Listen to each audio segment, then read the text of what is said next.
নেতাজিকে অসম্মান, মুখ্যমন্ত্রীর কড়া বার্তার পরেই গ্রেপ্তার। কোচবিহার, উত্তর দিনাজপুর থেকে 5 জন গ্রেপ্তার। কোচবিহার থেকে অনন্ত মহারাজ ঘনিষ্ঠ 2 জন গ্রেপ্তার।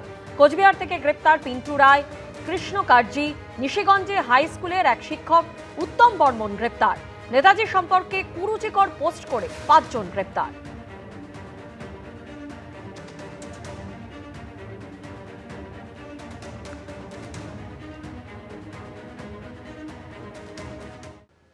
হাবড়া থেকে জঙ্গি সন্দেহে ধৃত রানা রৌফের কাছে মিলল সন্দেহজনক নোটবুক।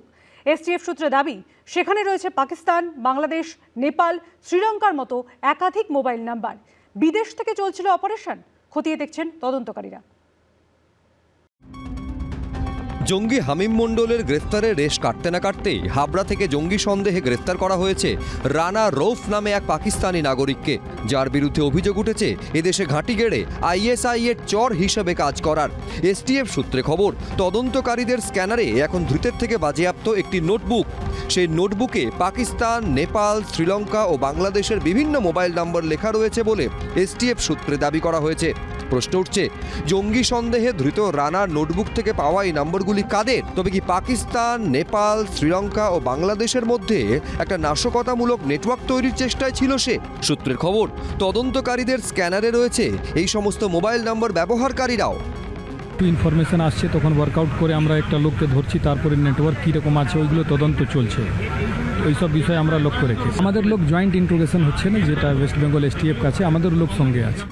পাশাপাশি সন্দেহভাজন ওই পাকিস্তানি জঙ্গির সূত্র ধরে রাজ্য পুলিশের এসটিএফ এর হাতে এসেছে চাঞ্চল্যকর তথ্য। এসটিএফ সূত্রে দাবি, ইতিমধ্যেই রানাকে জিজ্ঞাসাবাদ করে এমন 5 জনের সন্ধান পাওয়া গেছে যাদের সঙ্গে পাক গুপ্তচর সংস্থা আইএসআই এর যোগ রয়েছে বলে জানা যাচ্ছে। এসটিএফ সূত্রে দাবি, তাদের সঙ্গে সন্দেহভাজন পাকিস্তানি জঙ্গি রানা রৌফের নিয়মিত যোগাযোগ ছিল।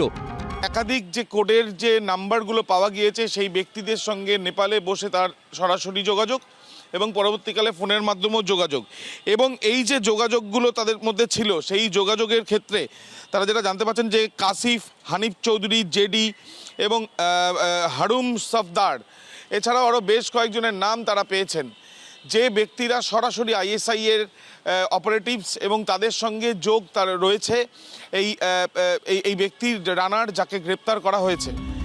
এসটিএফ সূত্রে জানা যাচ্ছে, ভুয়ো ভারতীয় পরিচয়পত্র ব্যবহার করে দেশের বিভিন্ন জায়গায় রেকি করেছিল রানা রৌফ ওরফে ওয়াহাব আলম। এসটিএফ সূত্রে দাবি, সন্দেহভাজন এই পাকিস্তানি জঙ্গি কলকাতার ফোর্ট উইলিয়ামের ম্যাপ, ভিডিও, ছবি জোগাড় করে পাঠিয়েছিল পাকিস্তানের গুপ্তচর সংস্থা আইএসআইকে।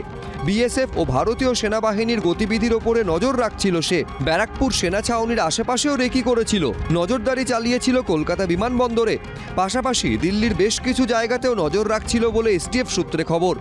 কার সঙ্গে ওর লিঙ্ক ছিল, কীভাবে ছিল, কী আর প্ল্যানিং করছিল এবং আর অন্য জায়গায় ওর কারা কারা আছে সঙ্গী সাথী, ওইগুলো বিষয়ে আমরা দেখছি। এসটিএফ সূত্রে খবর, রাজ্যে এসআইআর চলাকালীন বাতিল হয় রানা রৌফ ওরফে ওয়াহাব আলমের ভোটার কার্ড। তারপরই তপসিয়া এলাকা থেকে গা ঢাকা দেয় সে। এসটিএফ এর যারা গোয়েন্দারা তারা জানতে পেরেছেন যে এই যে কার্ড সেগুলো কিন্তু যে বানানো হয়েছিল এখানে, এবং এখানে এসেও রানা রাউফ সে ওয়াহাব নামে এখানে থাকছিল। রানা রাউফের ক্ষেত্রে এই যে ভোটার আইডি কার্ড বানানো হয়েছে, আধার কার্ড যে বানানো হয়েছিল, এই ভোটার আইডি কার্ড বানানোর ক্ষেত্রে কে এনওসি দিয়েছে বা কোনো রকম চিঠি জমা পড়েছিল সেই পরিপ্রেক্ষিতেই এই ভোটার আইডি কার্ড তৈরি হয়েছিল কিনা সেগুলোও কিন্তু খতিয়ে দেখছেন তদন্তকারীরা।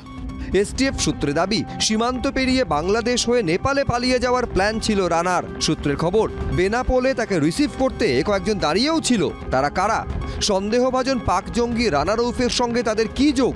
ধৃতকে জেরা করে জানার চেষ্টা করছে কলকাতা পুলিশ ও রাজ্য পুলিশের STF. Abir Dutta, Jhelum Karanjai, ABP Ananda.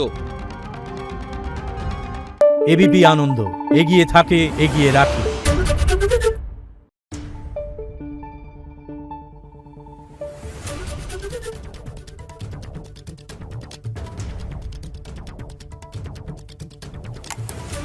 Thank you.